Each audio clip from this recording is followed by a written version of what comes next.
The mafia is a basic part of American life, deny it or not. Every generation has had its underworld kings. Unforgettable personalities that commit unspeakable crimes. The mafia, it's a name that speaks fear, representing the fascinating, appalling underside of our national experience. What do you say about all the accusations? What do you think about it? Often they've been glorified. We call them names like Al Scarface Capone, Lucky Luciano, or the Dapper Don. Many meet their fates in undignified ways. It's not surprising. They're playing a high-stakes game. The mafia is a business. It turns over more money than America's 10 largest industrial corporations. How did they get this big? Who runs the show? To understand, one has to go back to a quieter, more peaceful time. Back at the turn of the century, America was still a largely white, Anglo-Saxon Protestant country. But the face of America was changing dramatically. The new wave of immigrants jostled the sense of stability of the white Anglo-Saxon Protestants, known as WASPs. Many cities became clusters of ethnic neighborhoods, populated by the Irish, the Jewish, the Italians, and others. Most immigrants arrived in the U.S. with very little money. They lived in poverty in city slums, and their lifestyles seemed improper to some WASPs. Local crime was on the increase. Street thefts, prostitution, gambling, and burglaries. And crime was also becoming more violent.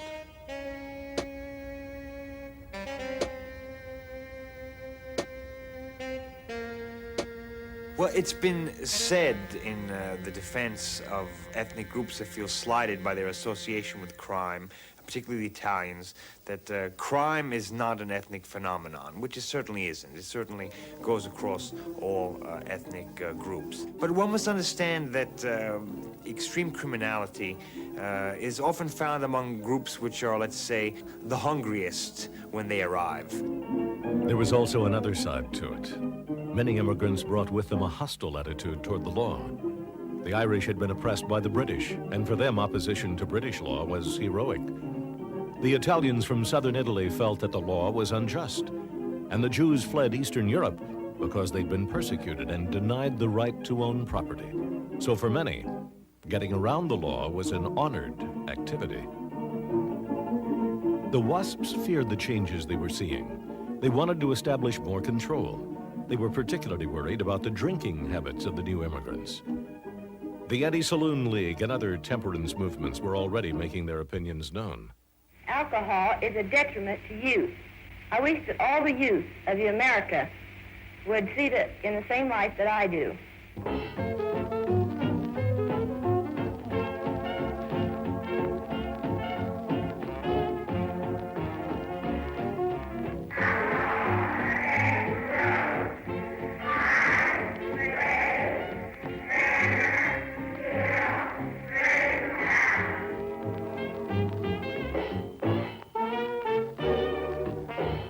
On January 16, 1920, the 18th Amendment to the Constitution became federal law.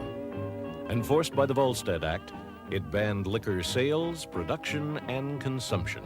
Most just called it Prohibition.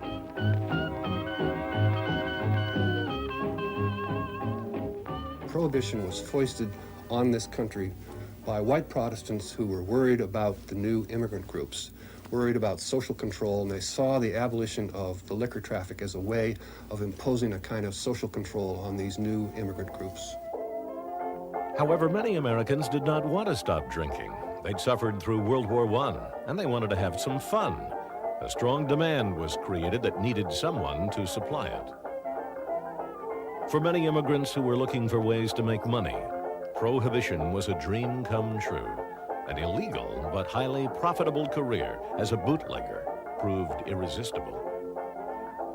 The Irish were the first bootleggers. In many cities, they were the saloon keepers and bar owners, and they had close ties to the police and to the politicians. Very soon, however, the Irish met fierce competition. Then when you come down to bootlegging, of course, this would be at precisely the time that the young Italians and the young Jews raised in American slums would be coming to manhood.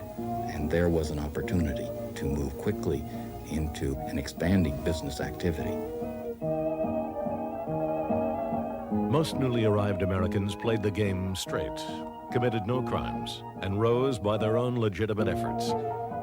Gangsters decided to steal and kill not because they were Irish, Jewish, or Italian, but because they were criminals. Ironically for the WASPs, however, criminal circumstances actually worsened as a result of Prohibition. No one could predict what would happen with Prohibition. People expected it to work. It's an example of the inscrutability of history. Often consequences are unintended, and Prohibition is a classic example of it. No one thought that it would produce an organized crime institution like it did.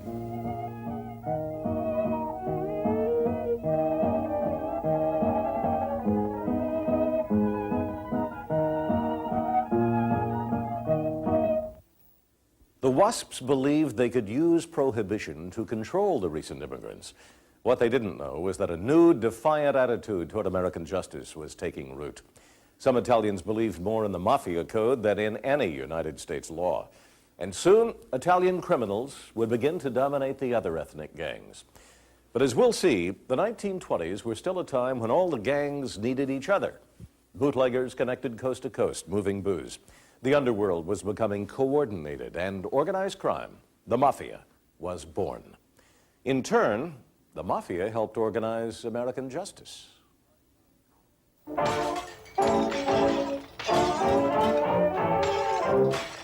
onset of Prohibition proved an enormous business opportunity for the underworld.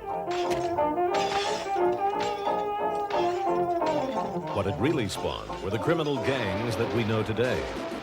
With the passage of the Volstead Act, modern organized crime came together and developed its web-like structure.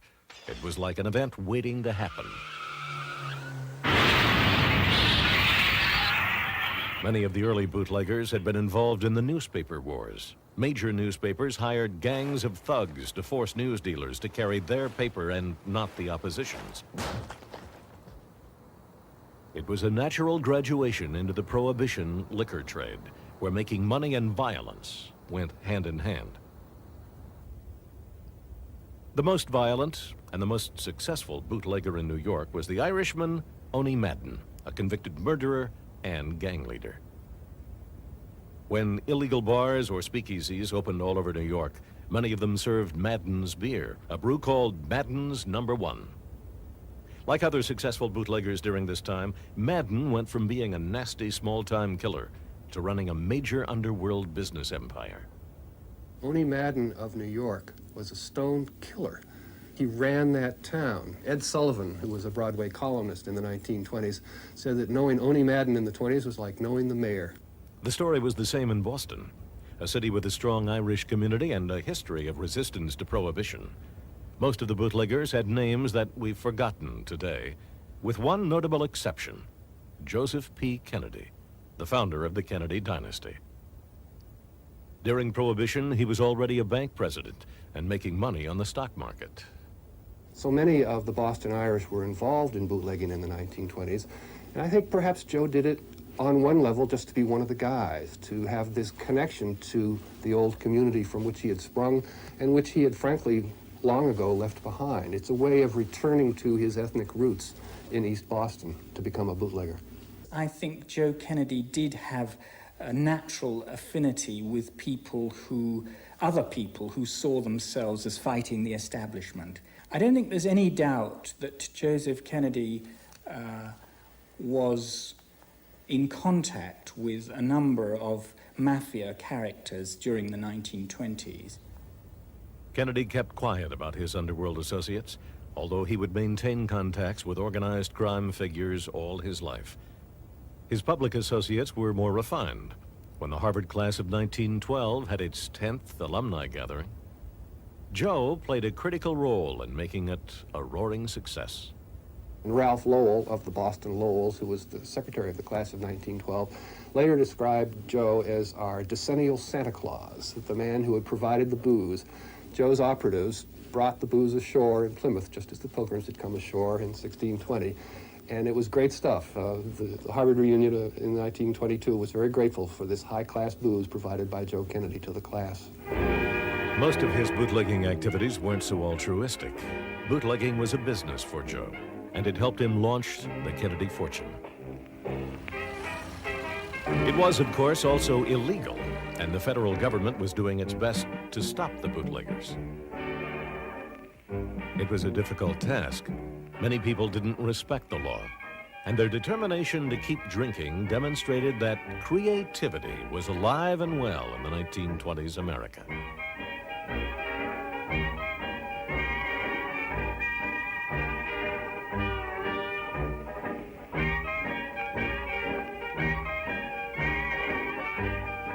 Much of the alcohol came across the Canadian border. Much of it came from another famous family, the Bronfmans of Canada. Sam Bronfman used the Prohibition trade to build the Seagram's empire, which he ran from an office in Montreal. The Bronfman group were able to set up transshipping companies in the West Indies and even in Mexico, so that what they really did was to set up a transportation system all the way around the United States, West Coast, East Coast, West Indies, and so on. All of this took sophisticated organization, and it was a major reason why Prohibition eventually led to the creation of organized crime. Moving large amounts of liquor around was quite different from robbing banks or petty extortion. You had to ship the liquor. You had to get it past the Coast Guard. You had to store it in warehouses and sell it to customers. This was big business, and it became the business of organized crime. One of the main masterminds was Arnold Rothstein, who was aptly called the Brain. Rothstein is significant because his complete, I can only say, intellectual involvement as the brain marked the emergence of organized crime as a complete business entity. The further elaboration of the syndicate along business lines is generally due to him. Arnold Rothstein didn't have a gang as most bootleggers did. He was the money man, fronting money for various enterprises, and then being owed money. Rothstein came from a comfortable Orthodox Jewish family on the Upper West Side of New York. He was an inveterate gambler, and legend has it that the notorious 1919 World Series was fixed by Rothstein. It's the greatest scandal in the history of American baseball. 8 members of the Chicago White Sox were bribed to throw the series to the Cincinnati Reds. But it's one fix that Rothstein didn't do. He just heard about the tampering and made a fortune betting on the right side. Rothstein has a pupil, the young Meyer Lansky. Lansky will eventually take over from Rothstein as the mastermind behind the Mafia. Lansky is one of the contacts between the bootleggers in New York and Seagram's Liquor in Montreal. He's one of the ways that the Bronfmans moved their booze into the United States. Much of the booze came from Canada or Europe, and one of the most important stepping-off points for this flow of alcohol was a small island about 20 miles off the coast of Newfoundland. The island of St. Pierre, a vestige of the French Empire, was outside the legal jurisdictions of both the United States and Canada. It proved enormously useful to bootleggers like Rothstein and Lansky. Legal booze would come into St. Pierre from Canada and Europe, be offloaded there, and get fraudulent papers for shipment somewhere else. So the legal manufacturers could say, we just sent it to St. Pierre, we don't know what happened to it after that. The liquor would then make its way to the U.S. coasts, where the large ships would anchor 3 to 5 miles offshore, outside U.S. coastal limits. So every summer you would have what were called motherships off the coast of anywhere from Boston to South Jersey, and small ships would go out and take the booze off. It was so common, of course, that you could go to New York and tourist ships would take you out, and you could watch the bootleggers at work.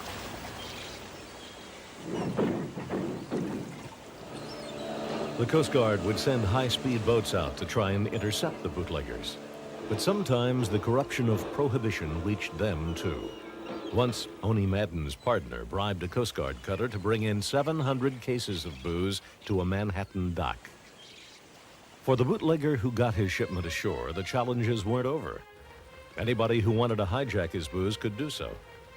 It was frequently known where the booze was going, even what truck it was on.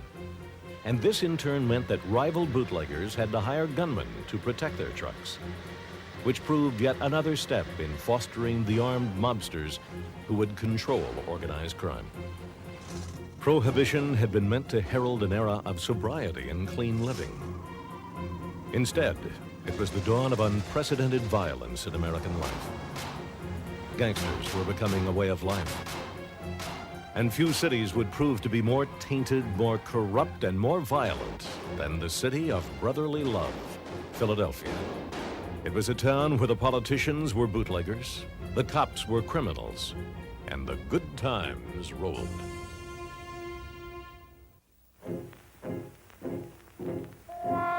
Philadelphia, in the 1920s, America's second largest city. The rivers ran murky in this town. February 1927, the city witnessed its first machine gun slaying, a murder worthy of the movies. That night's evening bulletin used a photo diagram to show how it happened. Racket chieftain Mickey Duffy was the target. Badly wounded, he escaped with his life. His bodyguard died. So what was going on in this city of brotherly love, Philadelphia? This was one of America's oldest, most respected cities.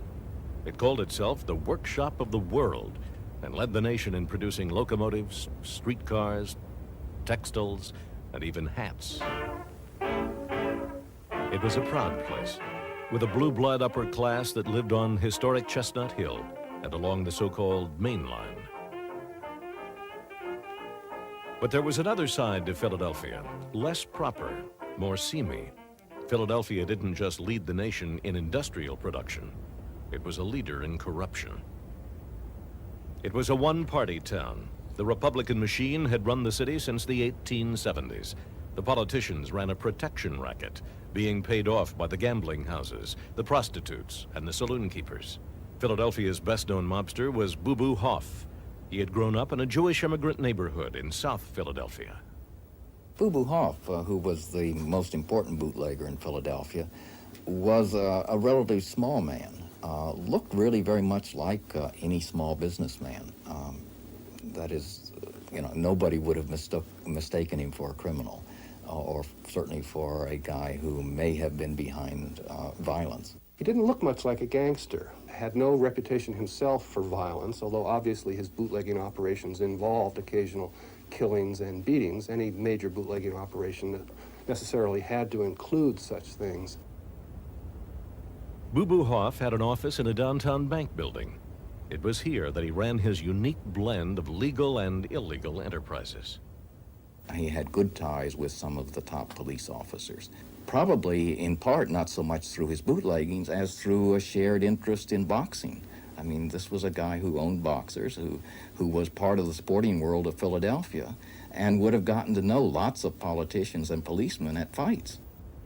It's a crooked enterprise in large measure in those days. There are many fixed fights, there are many fixed odds, bets are often smelly. It's a natural place for the gangsters, and it also gives them a cover. If they're in another city away from their base to have a meeting with a gangster, they can say they're just there for a boxing match. And obviously there's a connection between the violence of boxing and the violence of the underworld. The gangsters of all people were not going to object to the violence of boxing. They liked it. It's blood. It's something they're used to and comfortable with. It's a natural place for them.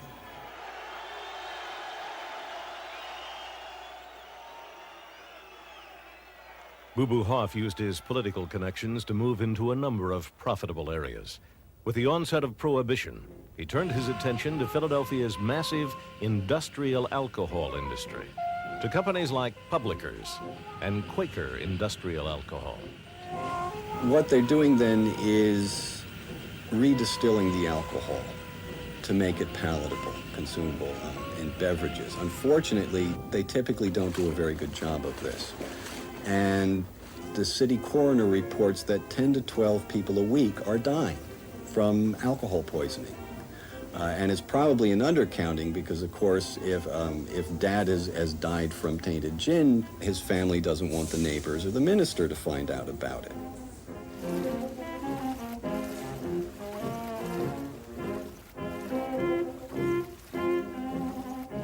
It would be wonderful to have a good drink of this before lunchtime.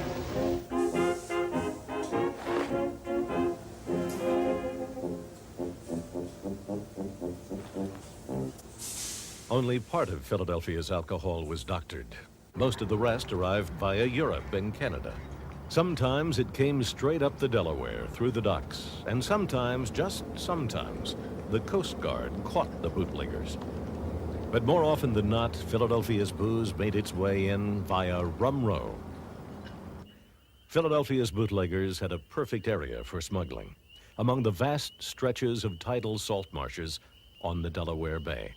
There were few people there, just isolated fishing and farming families. So the mobsters from Philadelphia would go down to South Jersey and they would hire, particularly after the Depression hit, they would hire these oystermen, fishermen who couldn't make a living anymore at their trades and stick them on a powerboat. They'd run out to the ships, waiting ships from Canada or whatever. They'd fill it, the rum-running boat with booze, often in steel cases in case they had to dump it if a revenue or cutter came along and pick it up later. And then they'd run the stuff into these isolated rivers, creeks, and inlets along the bay and the Delaware estuary.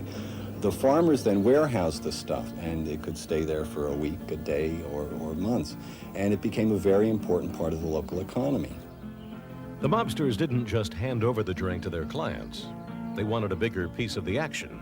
They moved into entertainment. There's a natural connection between the bootleggers and the nightclubs because where do the nightclubs get their liquor?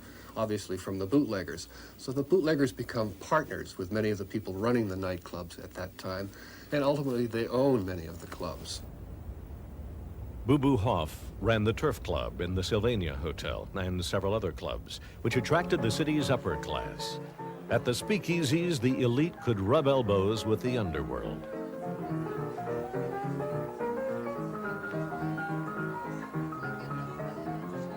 The speakeasy was the daring in place to go. Anybody who was anybody wanted to be seen in these kinds of places.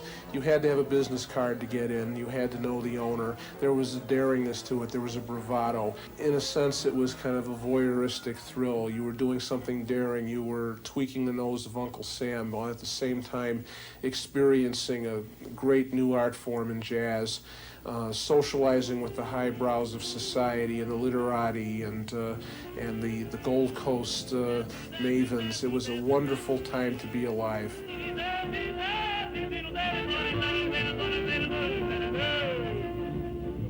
Now here's a very entrancing phrase.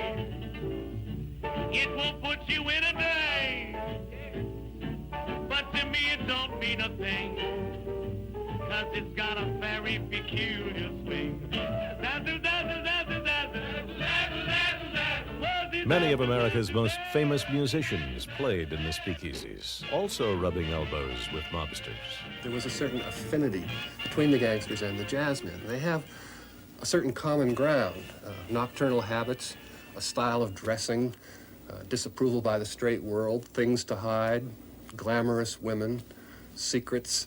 They understood each other in interesting ways at a time when blacks and whites had very little contact as social peers.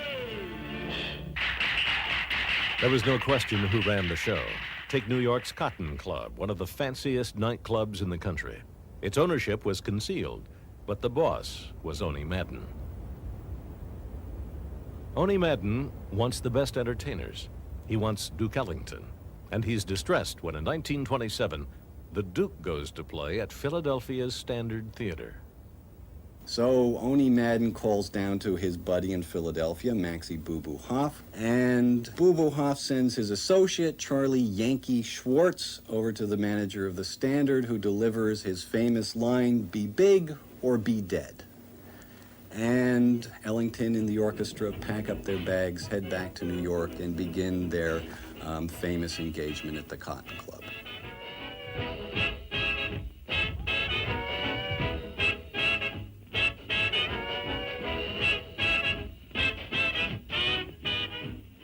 And thereafter, anytime Ellington wants to take his band on the road, he has to pay Cab Calloway's band to take his place at the Cotton Club. The connection is that tight. Essentially, Madden owns Ellington's band in those years.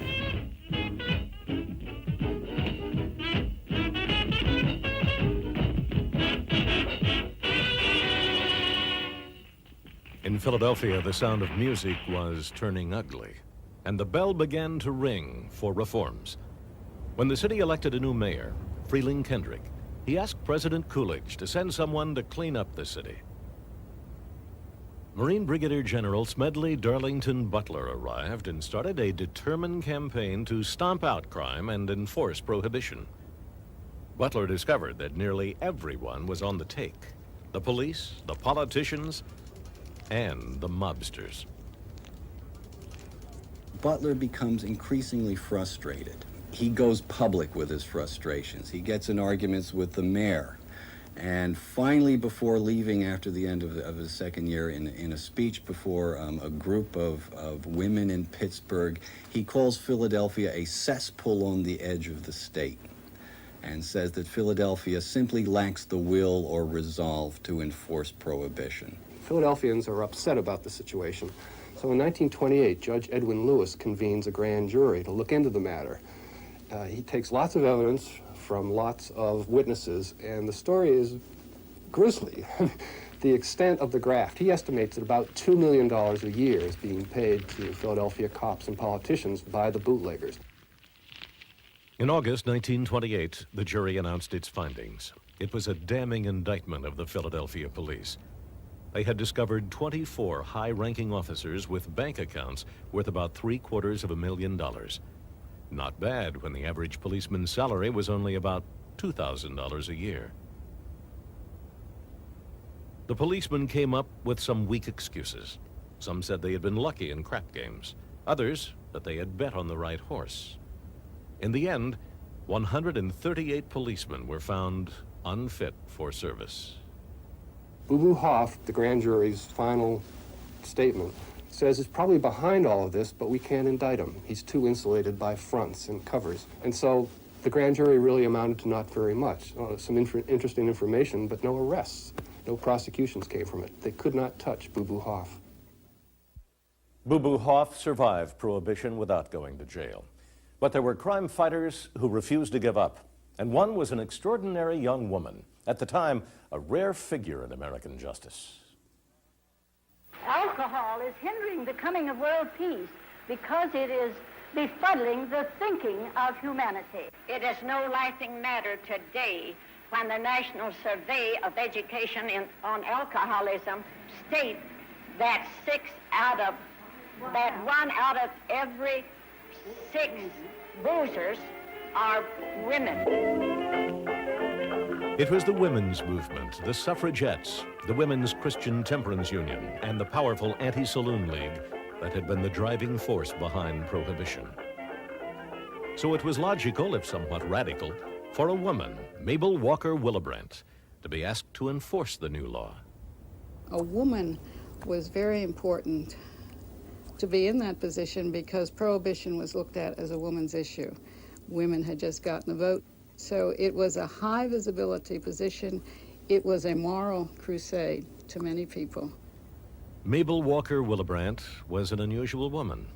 She was born in Kansas, began school at 13, was a principal by 22, a lawyer at 27, and was just 32 when President Harding appointed her Assistant Attorney General in 1921. She became the enemy of the bootleggers and of what would become organized crime.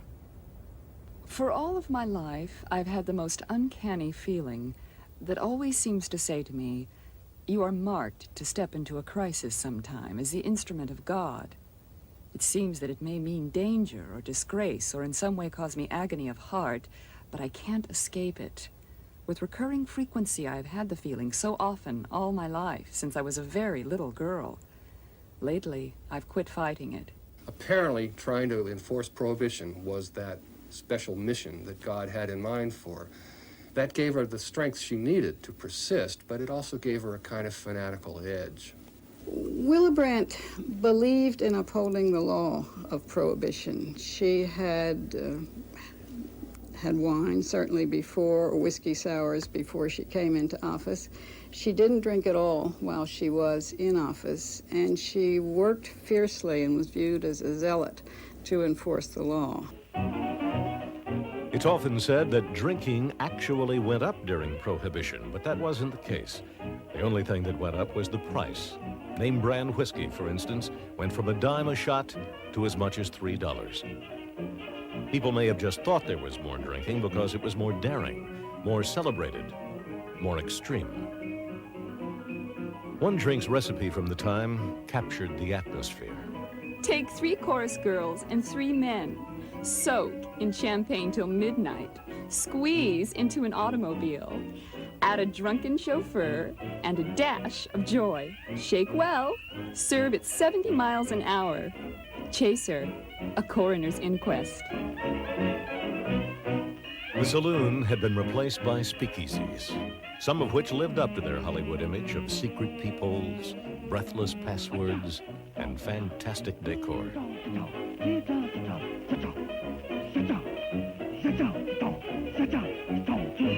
Many of the best-known people in society visited the speakeasies. So you have millions of lawbreakers, perfectly law-abiding citizens otherwise, who now are breaking a federal law by drinking. And so the line becomes blurred, and organized crime is much more intertwined in American life because of Prohibition in a way that it had not before then.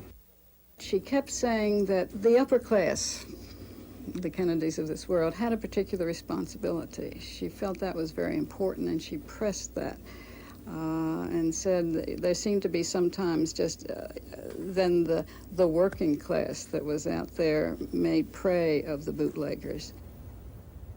But she found herself with few true allies in the Justice Department. She was surrounded by older, skeptical men who were doubtful about the whole enterprise.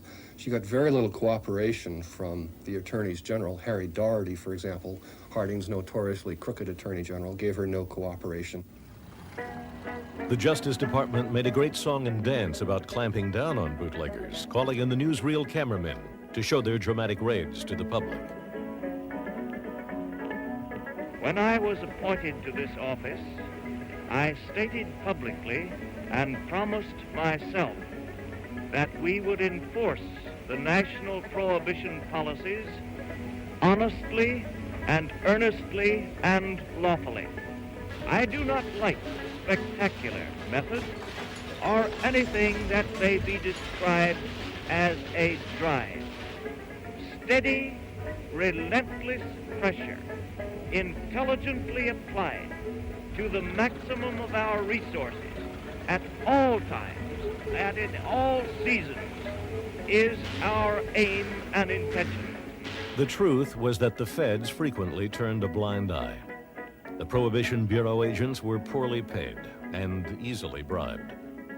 1 in 12 was dismissed for corruption, and many quit to become bootleggers. But Willebrandt refused to give up. She began a campaign in Florida, where much of the booze was coming in via the Bahamas and Cuba. Willebrandt was determined to clamp down. The most dramatic was in Florida, where she really got all of the government agencies, the Navy, which sent down 11 destroyers, the Coast Guard, you had 30 vessels, 2 airplanes, and in a gigantic attack, you really had them make tremendous raids.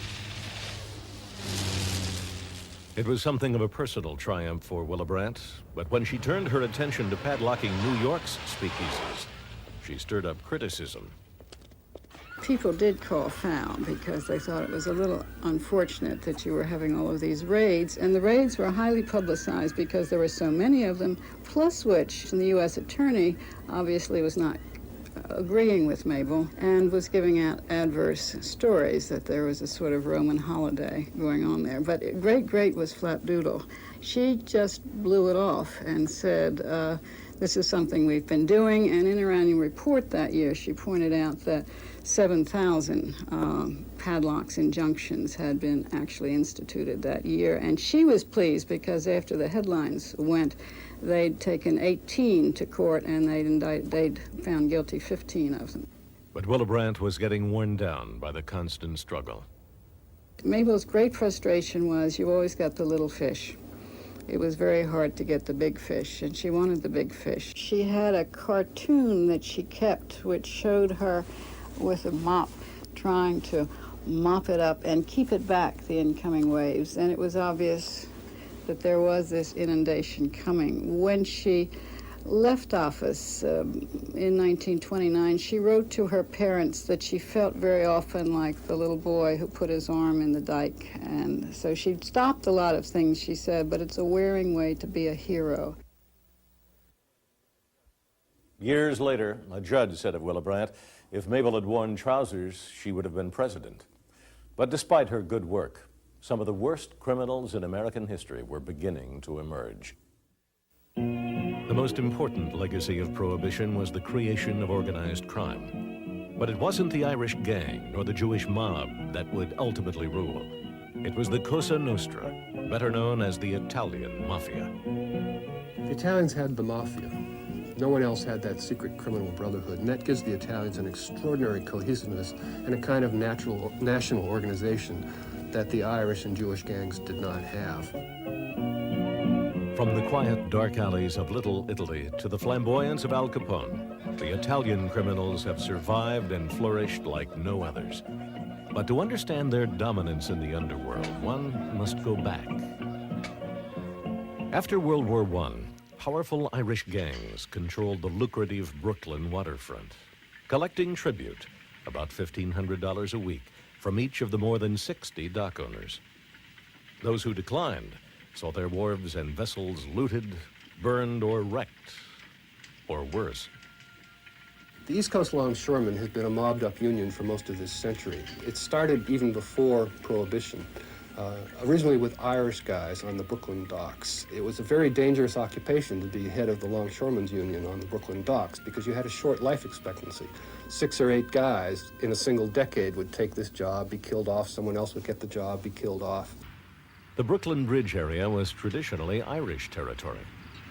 The White Hand Gang, or shall we say the Irish Mafia, they were an underworld superpower. They had control, literal control over 60 piers in operation in Brooklyn at the time. It was a gold mine. But the White Hand would soon meet their match. The Italian gangs, known as the Black Hand, wanted the riches for themselves. From 1920 to 1925, a grim war raged along the waterfront for control of the lush extortion rackets. For a time, the leader of the White Hand, Wild Bill Lovett, held off the Italian Black Hand. While Bill Lovett was the most spectacular gang leader the White Hand ever had. On the waterfront, everybody knew that this man will, as soon as look at you, blow your head off. The man was a very dangerous man, really. No less fearless was the Italian leader of the Black Hand, Frankie Yale. He retained an iron-fisted control over his men. Frankie Yale was the first celebrity godfather. No question about it.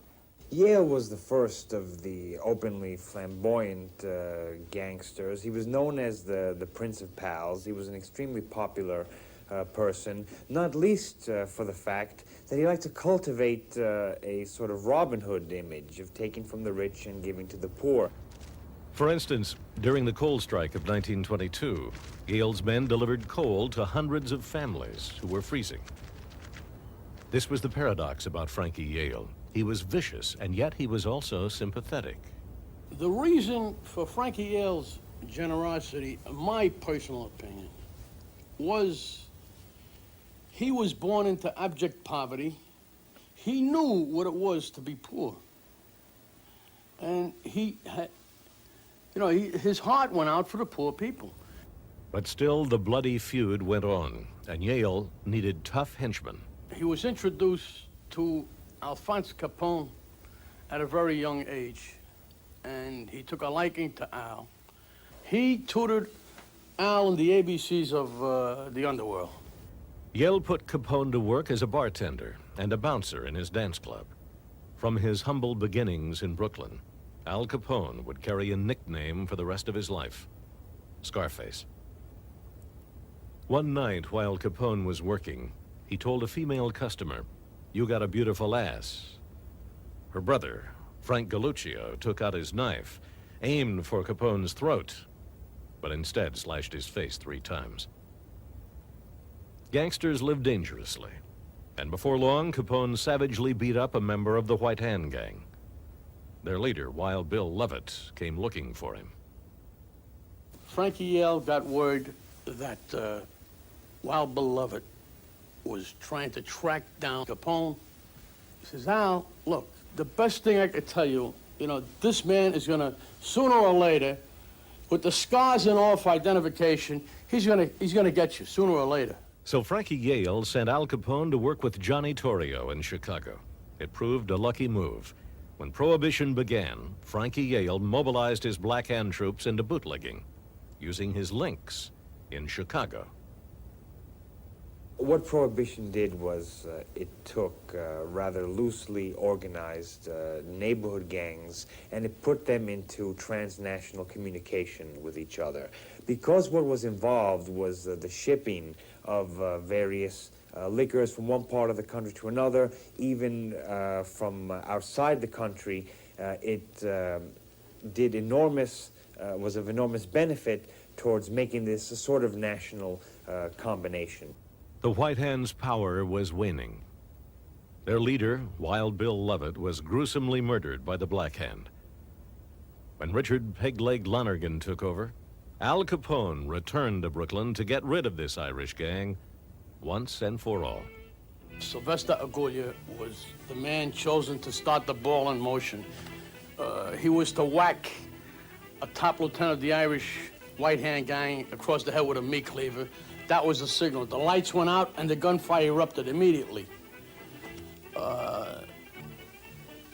The outcome was the murder, a triple gangland murder, as a matter of fact. Al Capone had finally murdered a man, Richard Lonergan. It turned out to be the most important murder of his whole career. His reputation throughout the Italian underworld nationally really zoomed, because what he actually did was hand over the entire Brooklyn waterfront to the Italian underworld. And after, very soon after, the White Hand gang evaporated into nothing at all, just died out. Now Frankie Yale controlled the New York waterfront and was Al Capone's chief liquor supplier. Capone quickly became Chicago's crime boss. It was the beginning of the rise of the Italian mafia.